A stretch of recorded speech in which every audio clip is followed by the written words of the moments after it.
welcome to your first ever actual live, I Think You Think. This is going to be, we're going to start doing these. Hopefully these will work out a little bit better for us.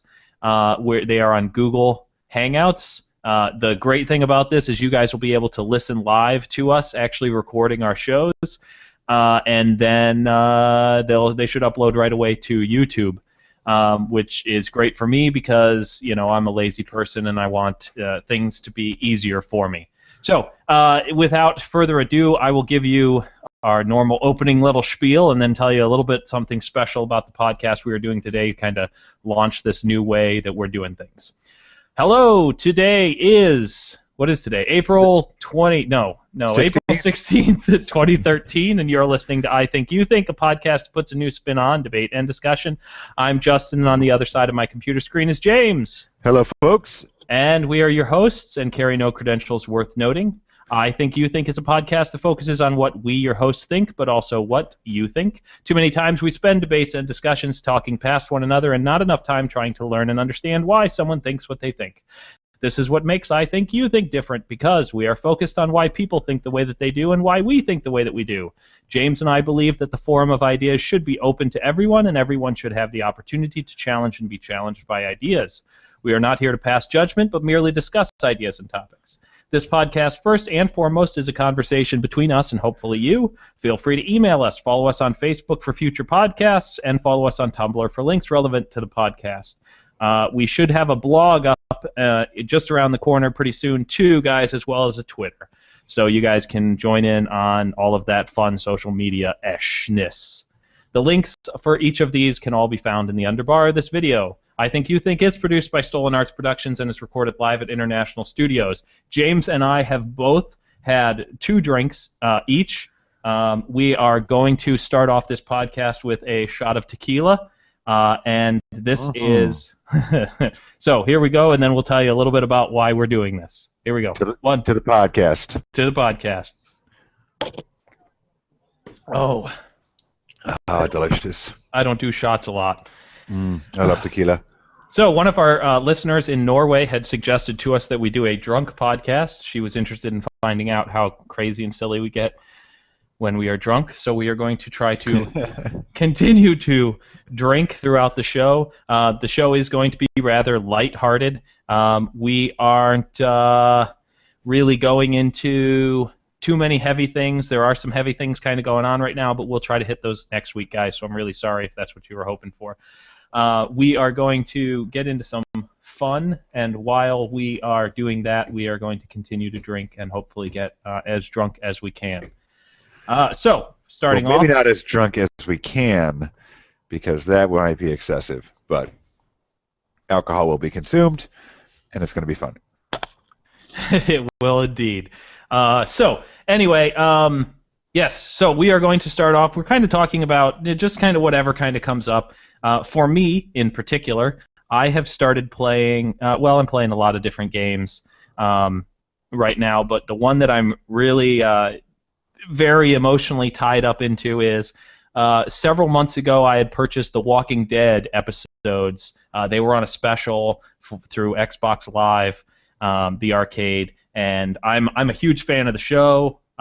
We've talked about it obviously previously back on our Easter show. We talked about it a little bit, and you know, zombies are always fun to talk about. But anyway, I've been playing that game, and oh man, I've really been getting very into the game. James, you and I have talked about the fact that for me, the story for games is really important to me, more so than any of the effects or anything like that. Although they don't hurt. What? They don't hurt. Like they don't. Good, yeah. Good video. I mean, good graphics and everything definitely do not hurt. But yes, story is huge. Right. Story is very important to me. I find them. That's really what makes a good game for me. It's probably why I still will go and get out silly old games and play them. But anyway, I'm really digging the story for this one. I'm only into the 2nd episode. There's 5 episodes for it, and honestly, you said you played what, the 1st episode? You know, I'm not sure how far I got into it. I know, spoiler alerts plug your ears if you haven't played it at all. I ran into the little girl, and then traveled with 2 other people to kind of a little safe housey area, and I think that's where I left off. The farm, like that first farm? Yeah. Okay. All right. And those are all good, and it gives you an idea what the game is. It gets a lot crazier as you continue on. But the one thing that I really like is it's how I would like to see maybe even not necessarily all movies, but I'd love to see more films and movies take into account these kind of aspects where you can kind of control the action and the decisions that are made by the main characters and things like that. The game is not, it's not a super action-y game. It kind of even harkens back more to the original Resident Evil games that were really survival horror. There are these really shocking moments, and it's really kind of a fight for survival. And it's just, I love the characters. I think for the most part, the writing for all of the voice actors is good. There's only been a couple of situations in which somebody delivered a line just awful, and so all it does is make me laugh because it's just. I bet someone in the audio studio is like, "This isn't really the best take we have." Oh well. Oh well, that's the one we're using. So, but yeah, I mean, I'd love to tell you more about it, but first of all, the entire game, it plays out based on the decisions that you make, the people you save, the people you don't save, how you react to situations, and I've been playing it as much as I could as if I was actually the person. If I was the one making these decisions, how would I react to these things? And you only have so long to make those decisions. That's part of like for me, it was the most original gameplay aspect of what I played, was that it's literally a decision comes up and you have 5, 4, 3, 2, 1 to make that decision. Yeah, and it's almost, you only really have, for some of them you have a little bit longer, but some of them, like, you really have barely enough time to read all 3 of your options, and then you always have the option to not do anything, not say anything, not respond, not react. But I don't think that makes for a real fun gameplay unless that's really what you want to do. But yeah, some of them, like, I actually had to stop the game. The most recent time I played it last night, I had to stop the game and shut it off because things were getting out of control. They were just spiraling out of control because I was hitting the button for the first thing that seemed like the best choice, like and like things were getting crazy, and I was like, no, I can't get into this deep. It's driving me, like, things are going nuts. People are pulling guns on each other, and I'm like, no, I can't do this right now. And so I had to shut the game off because it was just, I felt like it was just out of control. Yeah, that's good though. I mean, it's a game that should be building tension, and it sounds like that it really did for you. You know what I mean? Like you were so wrapped up in it, you're like, I can't even handle this right now. Right. And my son, because he was watching me play it, which after this last time, I don't think I can actually play it around him because I think it's too intense for him. He was describing the game as he quote unquote weird, and what he meant by that is it was very tense. The game was very tense, and he was getting tense because of what was going on. Right. I do have to say that one of my favorite moments so far was I was having a conversation with somebody, and this happens quite a bit, more than you'd think. Well, not more than you'd think, but it does happen quite a bit, where you're having a conversation, and you think you're just having a conversation, and then some huge action bursts in, like a zombie breaks down a door, and you don't actually finish the conversation. You don't ever get to decide what you're going to say because suddenly there's a zombie in the room trying to eat everybody. Right. And I got an achievement, because you get achievements just for going through each chapter of each episode, and the achievement was something to the effect of disrupted conversation, because I was having a conversation with somebody and suddenly this zombie comes up behind him. It made me jump. I love games that can actually do that. Left 4 Dead is good for that kind of tension, and like when all of a sudden there's a witch and you know it's around and you don't know where it is and all of a sudden it's attacking you. Yeah, that'll make me jump. But yeah, I don't know. That's one of the I've now downed another rum and Coke in my conversation and half a glass of wine. How are you doing? I'm only halfway through my 3rd Captain Coke, man. I feel like I'm falling behind. I think you are, because I was talking and drinking. I was too busy paying attention to you talking, and I wasn't focusing on my drinking, and I apologize to everybody. For me recently, I stopped playing BioShock Infinite for a little while. I've been playing, I still have the Masters PGA Tour 2012, and with the Masters having been this last weekend, because of golf games, video games, I actually enjoy watching golf now.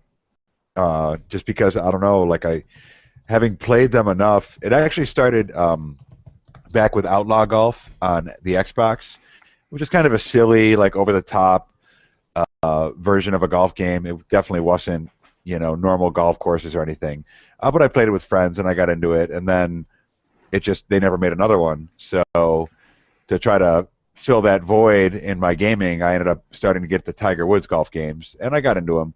But I've been playing that lately, and it's probably the opposite of what you were playing, because it's very relaxing. When you turn off the crowds, get them out of there, turn off the announcers, it's just kind of you out there with these like beautiful scenic views, just knocking the golf ball around. So I've been playing that like pretty much ever since the weekend, whenever I turn on the system. Before that, BioShock Infinite, which is just still fantastic. Creepy but fantastic. But yeah, I kind of wish I was playing a little golf right now, and when we're done with this, I might, depending on how drunk I am. I'm a little, after our show last week where you talked about BioShock Infinite, I'm a little disappointed that I don't have it, because now I sort of want to play it, even though most of the other 2 BioShocks, I thought they were kind of disappointing. And there are other games I enjoy, which is weird because their stories are relatively good. But I'm not a big fan of the whole, like, go here, pick up the key, go and unlock this door, go here, pick up the key, or kill this person and get this, and so I think that I would. Sorry, I'm laughing at what's going on in the chat room. One of our listeners says that then I don't like games then. So, but yes, so I have actually picked back up Skyrim as well and started playing that again. And because everybody, my brother, one of my friends has been playing it a lot, and we've been talking about it, and so it made me want to get it back out and play it. Now, just to remind you, I've mentioned this before, that I lost all of my video games, all of my saves from, I don't know, 6-7 years worth of gaming on my Xbox 360. I don't know, 7 or 8 months ago, and during that time, I had 2 different saves, one with a mage and one with my my more archer kind of guy, my assassin, and the assassin's the only one that's left, so that's the one that I have to play. But I'm trying to get back into the main quest so I can actually beat the game. I'm now trying to stop playing games just for hours on end and actually trying to beat them. What? And yeah, I don't know why you'd bring that up and try to make all our gamer listeners sad. You lost all your saves from 6 to 7 years. That's just depressing. It is depressing. It really is. It messed me up for days. Now I have to drink. Now I'm going to actually do another shot of tequila. Oh, I finished my other bottle of wine. Damn it. I'm going to get so far ahead of you, by the way. Maybe. But then I'll get all the talking time because you'll just be babbling and drooling. That's pretty true. It will be interesting to go back and listen to how slurred my speech eventually gets. Oh, how good am I? When I chilled my tequila earlier, I did exactly 2 shots. Let me know when you're ready. You chilled exactly 2 shots? I just did the tequila shot. I'll do I, another one though. Hang on. I chilled mine because I mean, when you buy nice tequila, you want to drink it right. I know. That's why I said I'm disappointed that I don't have Jaeger because that's delicious. Oof. Dude, if they ever split up the world's Jaeger, you can have my share. I'm done. Oh man, I'll take it. But you know what? We did we did go over why we're drinking, right? Yeah, we did. Your friend recommended that we're going to drink. We just wanted to have a fun episode. Okay, we probably didn't go into all the details. We are soon going to be moving to a normal podcasting kind of format where you'll be able to download it to apps on your phone and things like that. Because having to track it down on YouTube, is not the most convenient way to listen to a podcast. So in honor of that and sort of switching over to the way we record things and what we're going to do, we've decided we're going to do the drinking podcast in conjunction with that. And having that having been said, do you have your shot ready to go? I drank it already. Oh, thanks for waiting. Okay, here I go. I guess I could do. Hold on, I'll do one of rum. Oh, you don't have to do that. Whoa. Don't try to cheat and get all ahead of me. Oh, dude, I will. I'm already so far. Well, since I'm older than you, we're just going to call it even. That's fine. We'll call it even. So this show is going to be more and more entertaining, or more and more boring. Yeah, or at least it might become a train wreck. Who knows? Do we know how long we've been recording, or are we just? No, I'm guessing that we started at about 9:35. I don't know, 20 minutes. It seems longer though. Yep, our chat room friend is saying that is correct. Okay, all right. Thank you, sir. Thank you for keeping us on task because someone's going to have to. Yeah, someone will have to give us the red flag when it's time to stop, or checkered flag, I suppose. Yes, when it's time to stop. So we did have a relatively serious topic that we were going to go over, and then we decided right before we recorded this that would be ridiculous. Yeah. So we're just going with things we really think are cool. That's right. Okay, so we know Walking Dead is cool. We know the Walking Dead video game is cool. Video games in general are cool. Anyone who's listened knows we think that. What about movies? If there was one movie, you can only watch one movie. How do I phrase this? Okay, so you can only rewatch one movie once a year for the rest of your life. You can't rewatch any other movies. Is there one that you would pick? Be like, this is the one movie that I want to make sure that once a year I always watch. Maybe because I've only seen it once. But I really loved Cloud Atlas. Haven't seen it, but I've heard good things. I really liked it. My wife and I have already decided that we're getting it on Blu-ray when it comes out. It was tremendous. It was very good, very good. Now you have to be prepared for it because it's not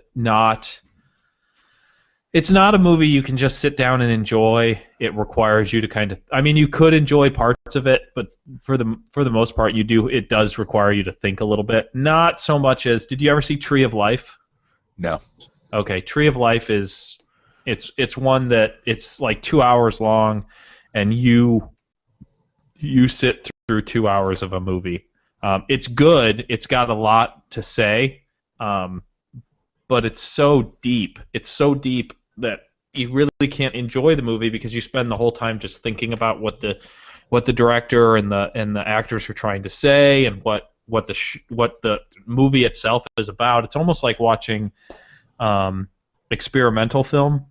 Okay. A lot of times, just because it's so out there. Oh man, I'm getting hit with all the alcohol right now in my brain. Uh-oh.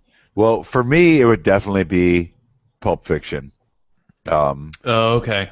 That's my favorite movie of all time. I mean, it's if you break it down to categories, like I would say Galaxy Quest for a comedy. Love that movie. That is a good movie. For a long time with that movie, I thought it was a really bad movie that I just loved. And I really didn't talk about it much with people. Like, hey, have you seen Galaxy Quest? Because I thought that I just loved a crappy movie, And then, it came up one time when I think it was at a Thanksgiving or Christmas. I brought it up, I just watched it a couple days before. and like my whole family's like, I love that movie. So ever since, I've been out of the closet with my With your Galaxy love Quest for it. Yeah, but of all movies, my top movie is by far Pulp Fiction. Okay. I love that movie. The dialogue, like Samuel L. Jackson in that movie is fantastic. Tim Roth, Ving Rhames, like every person in that movie except for the actress that plays Bruce Willis's girlfriend is awesome. I could watch that movie over and over again, and I have. I owned it. I owned it on VHS, and then I owned the normal DVD, and then I owned the director's cut or platinum or whatever DVD. Then I own the normal Blu-ray, and now I own it part of the Tarantino Double X collection, which is the deluxe edition. Okay. So I have literally owned. I have actually owned 5 different copies of it, and every time I get a new copy, I give away my old copy to somebody because I feel not only should I watch it every year, many people should watch it every year. Yeah, I know, let's see, probably back in November, you were watching Pulp Fiction, you were posting about it on Facebook, and that made me so that when December rolled around, I saw it on sale for a good deal, and so I picked it up, but I haven't watched it yet. I think it might still be in the plastic. Yeah, that's like every time I post about that, me and my little brother can go, my younger brother can go back and forth with a scene. Yeah, you guys did that. Like just back and forth and back and forth. Like, it's fantastic. Like if I ever post, I could do it right now. I could post a line from that, and the first person to respond would probably be my little brother Ryan, and then we just go back and forth. Usually for a couple days, we like back and forth Pulp Fiction. But yeah, I love that movie. I mean, there's a lot of great movies. If I really had to make that decision, I would probably think about it longer. But off the top of my head, Pulp Fiction. One of the suggestions from our chat room was the movie Event Horizon, which I would have to agree with them. Event Horizon. You know what? They really need to do a lot more space like thrillers, like good space thrillers, like Event Horizon. That was a really good movie. Yeah, I mean, I enjoyed the movie, don't get me wrong, but I definitely wouldn't put it in the category of the one movie I could rewatch once a year. Well, maybe it's because I haven't watched it in a long time. Yeah, I mean, I remember it as being an awesome movie. Definitely. I wouldn't disagree with that. There's a lot of awesome movies. You know what I mean? But, yeah, other movies for me that would make, like, I would think about as far as that, I mean, Galaxy Quest, like I mentioned, Eternal Sunshine of the Spotless Mind. That's a good one. That's fantastic. A good one. Literally, yeah. I think I rented that movie, and right after I was done watching it, I literally watched it again right after. Because it was so, I'm like, the end is the beginning, is the beginning is the end. So good. From Dusk Till Dawn, I watched the snot out of that movie when I first got it on VHS, because I'm old. VHS, yes. I own it on VHS. I don't know From Dusk Till Dawn. I don't think I've ever seen that one. Really? It was Quentin Tarantino, George Clooney, Harvey Keitel. You're a Quentin Tarantino whore. I love me some Quentin Tarantino. Reservoir Dogs, great movie. That is a good movie. Not as rewatchable, because if you watch it, because it was made on such a small budget, a lot of the acting scenes aren't as great as the actors would normally dictate, just because, filmed in a short amount of time on a short budget, but fantastic movie. True Romance, not directed by him, but written by him. Great movie. The Christopher Walken scene with Dennis Hopper, unbelievable. I mean, there's a lot of unbelievable scenes in that movie. Django Unchained, just got that on Blu-ray. Another fantastic movie. And I mean, the Kill Bill movies are really good. Inglourious Basterds, Jackie Brown. Yeah, Quentin is one of the best, in my opinion. I mean, at least of the generation that he was a part of. I mean, him and Kevin Smith are the two real standouts for me.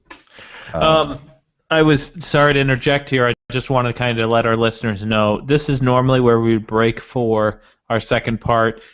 We will not be breaking for our second part, and we probably aren't going to be doing the two-parters anymore. That was something that we did start doing because of the limit of the video on YouTube. And so since we will start carrying things, yes, yes, indeed. Our our commenters in the chat room are telling us we wouldn't be able to find the start buttons because we're so drunk, and that's probably true. Everything's starting to get hazy around the corners of my vision, and I'm starting to probably sound pretty drunk. But anyway, we will not be doing a second part. We probably are going to kind of move away from the second part things now that you guys should be in the next couple of weeks able to download these podcasts from in MP3 format from the site hosts that we will let you guys know about as soon as we've rolled that out. Indeed, indeed. Okay, so we've talked about movies a little bit. What about books? What are the books that, you know, if you were to go to a desert island, what are some books that you would have to have with you? This is going to sound really childish.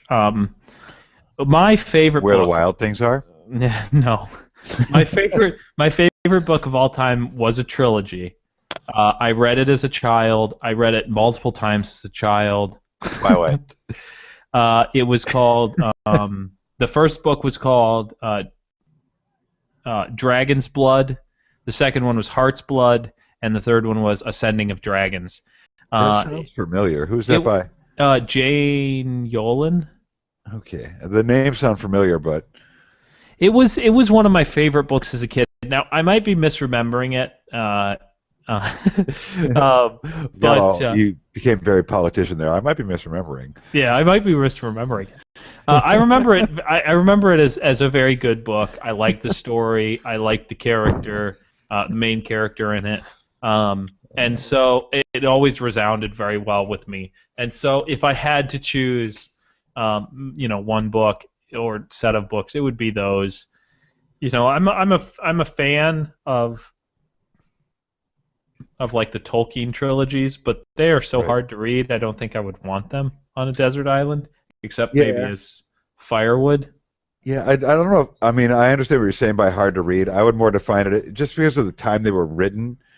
I think the brain processes it a little bit different because it's not written in like kind of the more modern way, and the way like we kind of think now. It's just a difference. You can hear the difference in decades in the way it's written.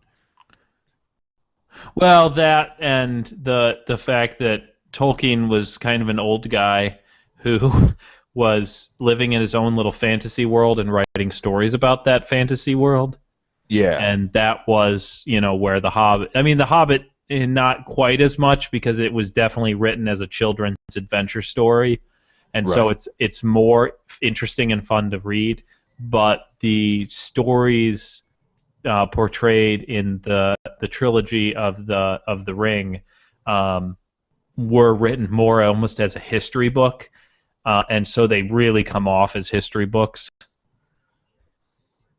Right. I mean, for me, there's a couple of authors that just come to mind. I love fantasy. I'd say 51+% of books that I've read and really, really enjoyed have been fantasy books. I really love David Eddings. His series, The Belgariad, it's a 5-book series. Whatever that's called, a trilogy +2, whatever. I have read that first 5-book series more than any other like collection of books over the years. And part of that's probably because when I used to read a lot pre-high school when I was younger, and then I didn't really read so much during most of high school until my junior year. I started again, but then once I was out of high school and sort of in my early 20s, that was the first fantasy series I read that I really, really got into. So having reread it, I mean that's 20 years ago now. Just over those 2 decades, having reread it many times. Actually, that's the series of books I read because I'd gotten a Kindle and I was having trouble kind of adjusting from reading paper books to reading in that way. And I decided that I'm like, okay, I'm going to read these books because I know that once I start them, I'm not going to be able to finish reading them. So I got those books for the Kindle and then read all 5 of them. And by the time I was done, I was completely comfortable reading on this new format. But those might be the books I'd bring. Raymond Feist comes to mind. The Harry Potter books cannot be denied. Yeah, those would be good. They cannot be denied. I mean, especially when you're talking about all 8 of them, because that's a lot of reading when you're talking about all 8 books. And I don't care what anybody says. Those books are incredibly well crafted, and they're just a fantastic series of books. The movies get better as you get deeper into them. You know, the Deathly Hallows movies are the closest to the books, and the first one being the farthest away. But you know, overall, those are the books that come to mind at first. I mean, there's other books that I've read that are just fantastic. Robert McCammon, he writes like horror, basically. He's got some really, really good books. He's got a book called Swan Song. There's only one book. It's 1,200 pages, so you know, at least it'd take you a while to read it every time. But that's a fantastic book. And there's so many great books that I've read over the years. But Eddings, Feist, and J.K. Rowling are the 3 that come to mind first when I think about that. Yeah, you had mentioned the 5-book series, and that made me think of the 5-book trilogy. The Hitchhiker's Guide to the Galaxy is the first book in that 5-book trilogy. The 5-book trilogy. Yeah, that's how it is billed. That's and this is horrible because he's one of my favorite writers. And Douglas Adams. Douglas Adams, thank you for remembering that for me because I'm too far gone at this point to remember what the name of the author is. I got you, man. I was, you know what? I was extremely disappointed that they started making the movies, and the guy who played Bilbo Baggins in the most recent Hobbit, in the Hobbit movie that just recently came out, is the guy who plays Arthur Dent in the Hitchhiker's Guide to the Galaxy, and I'm so disappointed that they stopped after the first one because that was so good. Like, they did such a great job in really carrying that world that Douglas Adams had created, and Douglas Adams was such a silly, fun, you know, entertaining writer that when you read his stuff, you can't help but be drawn into it's so English. His humor is so English. Right. And there are even scenes that as you're reading them, you know that the writers who worked on Monty Python loved his stuff because you can almost hear Monty Python-esque humor in that writing, obviously, or it's more actually that the Monty Python humor is Douglas Adams-esque. But yeah, I mean, it's yeah. Yeah, I think part of the reason why there weren't more movies is I don't think that first movie did well. I don't think it did either. And, you know, I loved it so much. And then obviously Zoe Deschanel was in it. And, you know, I love her. I would leave my wife for her or her sister. Does your wife know yet? She does now. Yeah, Zoe is adorable. That's the only word for it. She really is. Yeah, and her sister is in Bones, and it's probably one of the only reasons I still continue to watch Bones. I liked Bones when it was in the earlier seasons. The later seasons have just gotten kind of a rehash of the same thing over and over and over, and it's, you know, I only really watch it for I think it's Emily Deschanel. I believe you're right, yeah. Yeah. But yeah, Zoe is just adorable. She really is. Yep. So our favorite Zoe Deschanel. Yeah, she was on one of the episodes of Bones, and she was playing Bones's cousin. And I think that's right. Yeah. Yeah, and Bones's father was there, and he said, "Yo, you guys could be sisters." It was really funny. That was a funny line. Okay, so we got some books that we're bringing to our desert island. We got some movies we'd watch once a year, if No that's idea where we're what. getting the electricity for the movies, but who cares? Well, we're not on desert island for the movies, so we're good. That's just the Oh, one okay. That movie was we just can for the book. watch, the only Every movie year. we can Yeah, watch that's every right. year. That's right. That's right. What about bands? What are the bands? If you could have a private concert, or not a private concert, but guaranteed tickets to this band anytime they came around, or like an impossible, say it's Janis Joplin, someone who's dead, you could travel back in time to see a band. What are the bands that you would really put at the top of the list on bands as far as you would want to see live? Um, I'm not I've never been a big fan of going to see bands perform. I don't know why. I don't get the draw. Okay, who But have you seen live? Can I ask really quick? but I would. Who have I seen live? Correct. Oh, I don't think I've really seen that many. Most of them were nothing spectacular. That Uh, is why you say that, in my opinion. In my opinion, I've seen it. I mean, there's plenty of people that have seen way more live shows than me, but I've seen enough to know that that is for me at least, that is the difference between a band and a great band. A, yeah. a really good or a great band, um, the live show is always going to be better than what you can get off the album.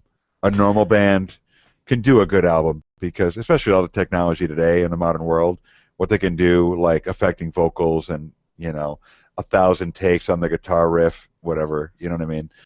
But yeah, I mean, maybe at some point in time, me and you will go to a concert together so you can really see. If you haven't seen many shows, I mean, it's really amazing. Yeah, yeah, I can understand that, I suppose. But outside of that context, what are the bands You that know, really? I'm a big fan. It was mentioned in the chat room here. Michael Jackson, definitely one of my favorites. I don't think that there's very few things that he's done that I don't love. I know that the one who's our listener who suggested the drinking show loves Michael Jackson. But my personal favorite bands is I love the Beatles. And I know that's really cliche because everybody quote unquote loves the Beatles, but I love how much the early Beatles and how they evolve into what they become later. I love and I feel the same way about Queen and the varied aspects of the different things that Queen made. Uh, Journey is good. Styx probably. I'm a big '80s person. Yeah, that's it. You're even going really back 70s a little bit with that stuff, but yeah, Yeah, I mean 80s, 70s.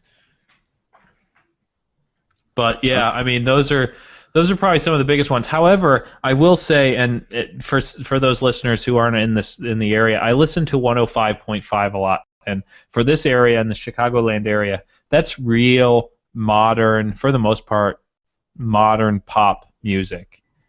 And I listen to a lot of it because I enjoy it. Modern music, modern pop music is kind of working in a direction of uh, the kind of, I can't think of, the dance club sort of scene. Not Right. all of it, but a lot of it is kind of it's different than it was when in the '90s when I was growing up. But there are elements that are the same, and it's interesting to listen for those elements and see those elements. But in all, it's really about a nice bass line, some good uh, vocals that are sang, but the lyrics aren't as important. The lyrics are very unimportant. A lot of times they're repeated. There's no real depth to them or metaphor for them, and that's not the case with all modern singers. But for the most part, when I'm in the mood to just listen to something and not have to think too much about it, I'll turn on some modern pop. Right. I think we live on very different sides of the musical fence. I mean, I like Styx. Like Journey is one of the bands I grew up to, so especially the album Escape, there is not a lyric or like a like tempo change that I am not intimately aware of. Like Mother, Father, I know every single word. I know every single word to every song off that album. Um, and the Beatles, I'm a fan. I literally remember listening to like Help on 45 with my one of my friends, Joey, because his parents had a good collection of 45s. I mean, I'm 40, so it's kind of a different little era then. But some of those old Beatles albums, on 45 to singles, as a kid.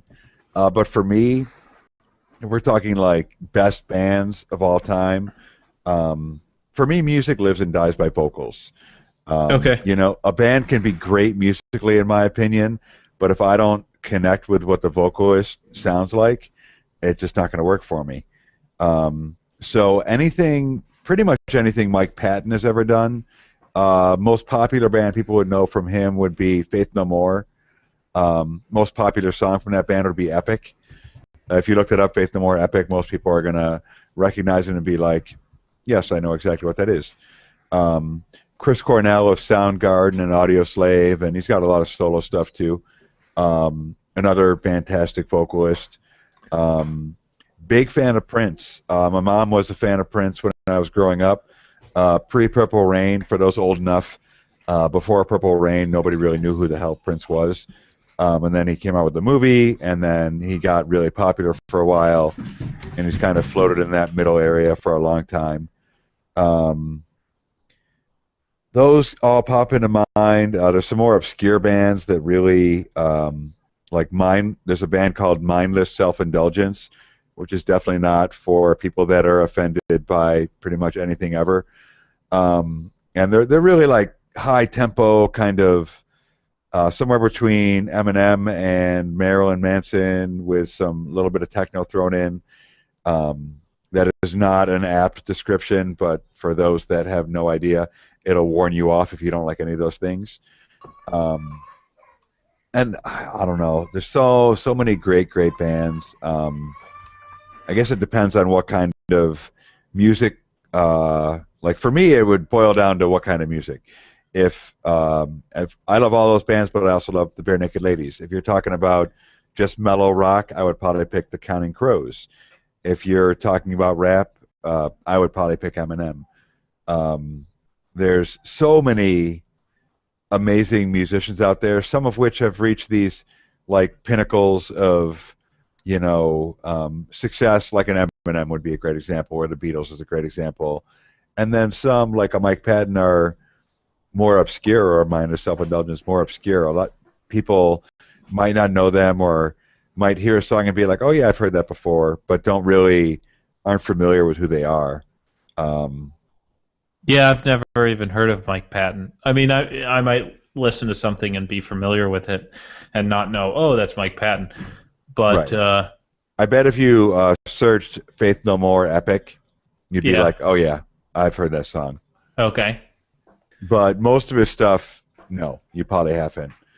But I do like Bare Naked Ladies though. I forgot about them. They were a real kind of, and then that makes me think of shoot, I'm not going to remember their name right now. So move on. Ask the next student. Well, I actually got to see the Bare Naked Ladies at a small venue in the city in Chicago called the Cabaret Metro.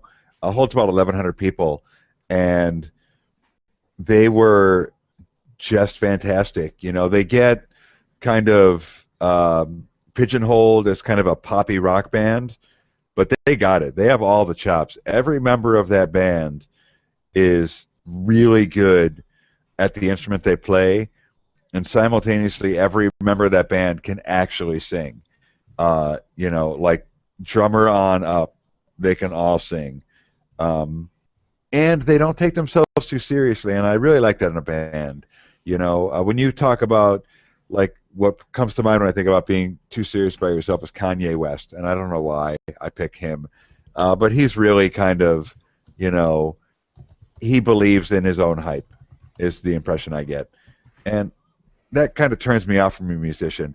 I'm a fan of a band or musicians that started off in someone's basement. They got permission from someone's parents to play in the garage or the basement or whatever, and like built it that way. You know what I mean? As opposed to a band like a Linkin Park or a Bare Naked Ladies that was assembled by the record label, or a band fill in the blank. When there's times when you can, like for me, I listen to music. I'm like, this could have been made on a high end, MacBook, and that's a turnoff for me in general. Sometimes you can come up with originality with that. You can still do it well. And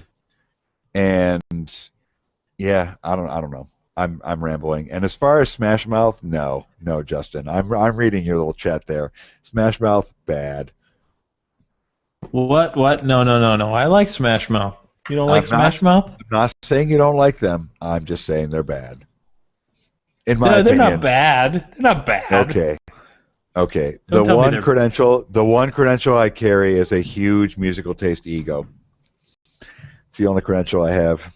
I don't know if that's a credential. That's not a credential. Their lyrics are good.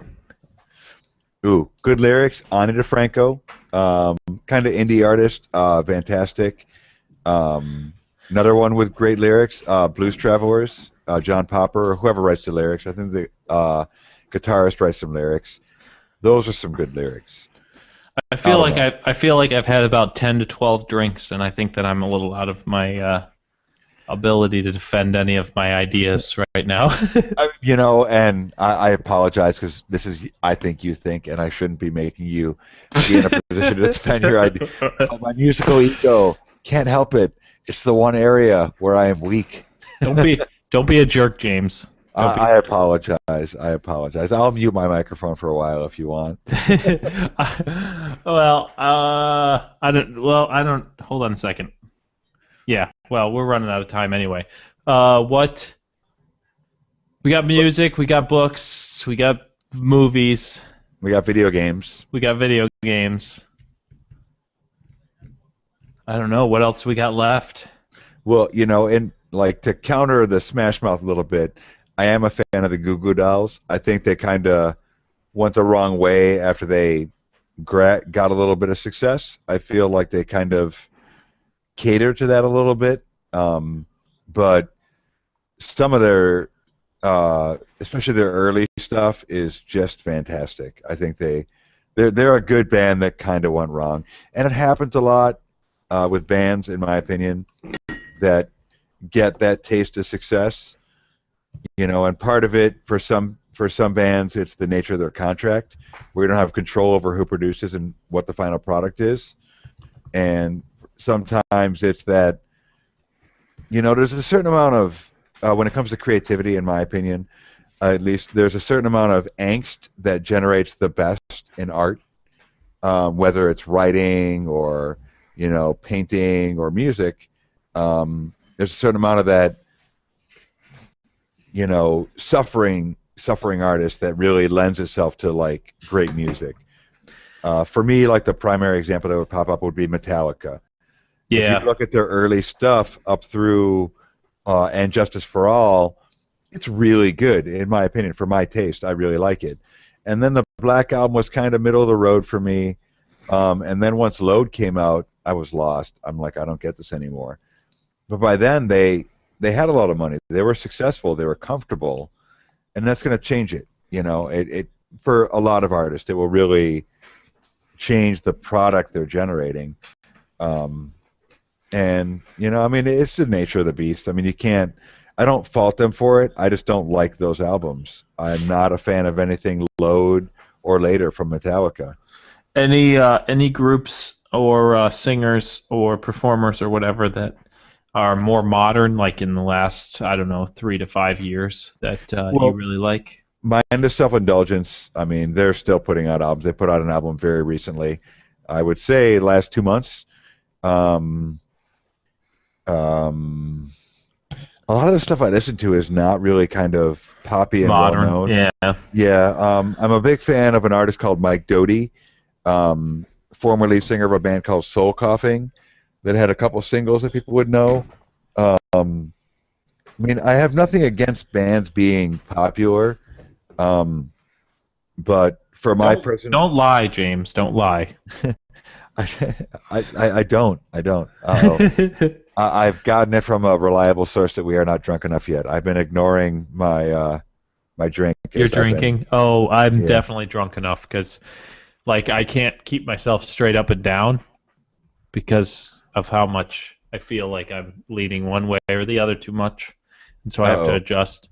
Yeah, like because you've been talking and I just keep drinking. Do you need to lay down, Justin? Do you need to lay down? I might after this, but I've got some kids that are awake, so I'm probably going to have to track them down and put them back to bed.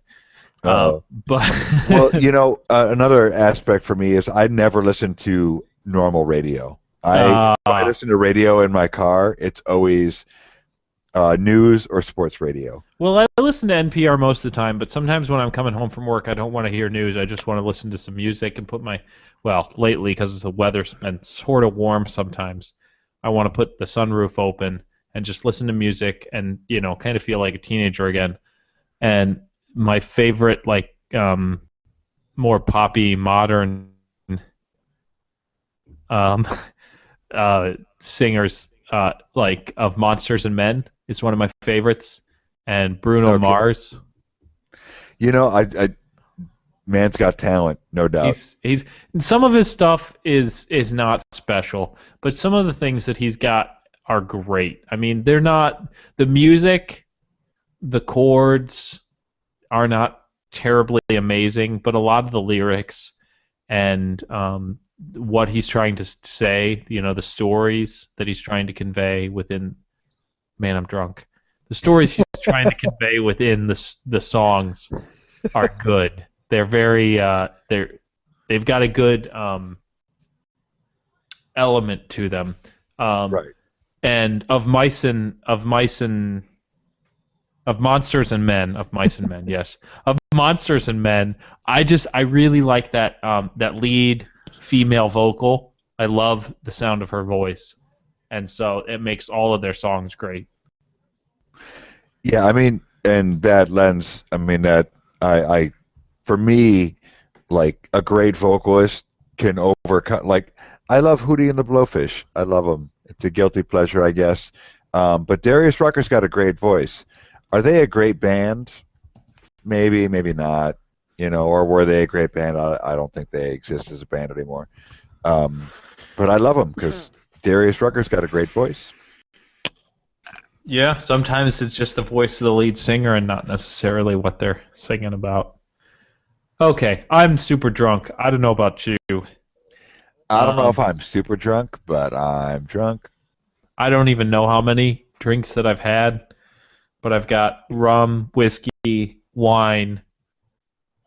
My vodka is gone, all sitting on the table in front of me. The wine is half gone.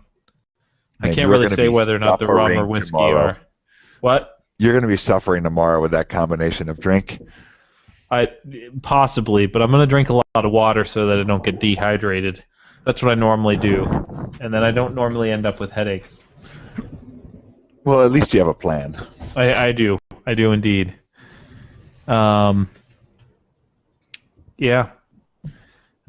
I would go into the deeper details of my explanation of what drunk feels like, but you know what? We're running out of time. We're way over time, and this has been fun. I hope you guys like the new format.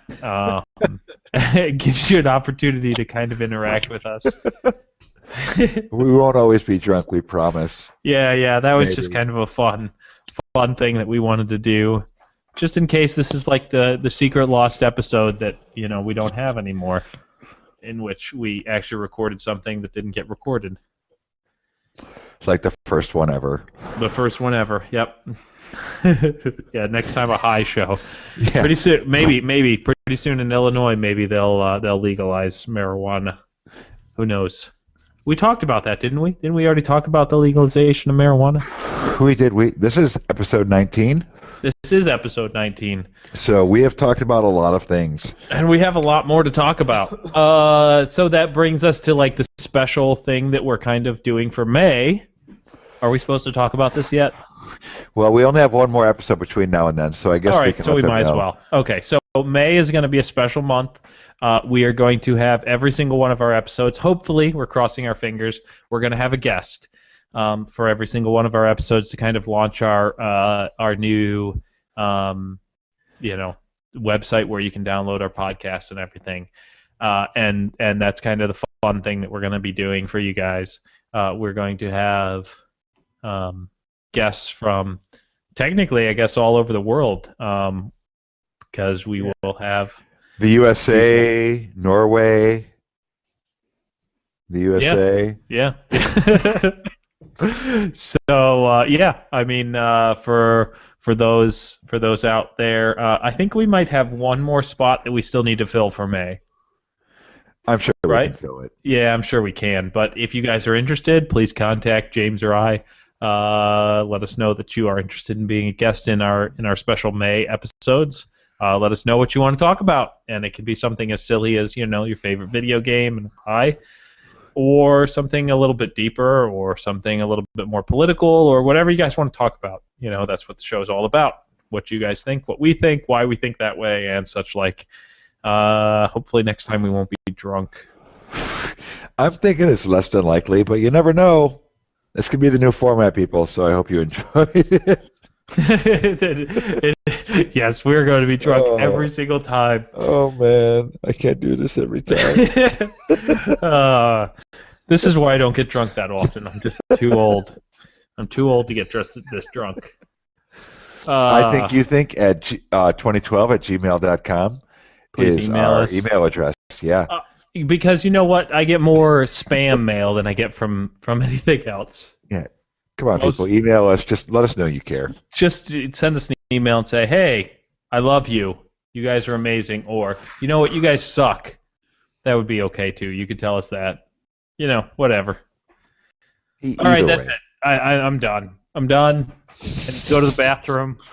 I'm tired. I got to go get my kids back to bed because they're wandering around upstairs. Uh-oh. And okay, well, thank you all very much for listening to our first drunken podcast. I hope it was entertaining. So we have one more next week. We will be a more serious podcast next week. And then starting in May, every episode we have in May, we're hoping at least we'll have a guest. We have 4 out of 5, so we're pretty confident we can get the 5th one. Again, post on the YouTube, send us an email, post on the Facebook, whatever you want to do. Contact us. Let us know you're listening. Let us know you enjoy it. Let us know we're idiots, whatever it may be. And thank you very much for our guest that was in the chat with us today. We appreciate you. It was nice to have you on today. And that is the end of our podcast on April 16th, 2013. I hope you all enjoyed it. And very soon you will see us where you'll be able to get us via a normal podcasting kind of download and via MP3. So those of you that are listening that would like to listen to it that way, it will be easier. And I'm drunk. Justin's drunk. And I don't think our guest is drunk. Thank you very much. It was a joy. And I think we should cut it off now. I think we're pretty much done. Yeah, everything that he said. All right, see you guys later. Bye-bye.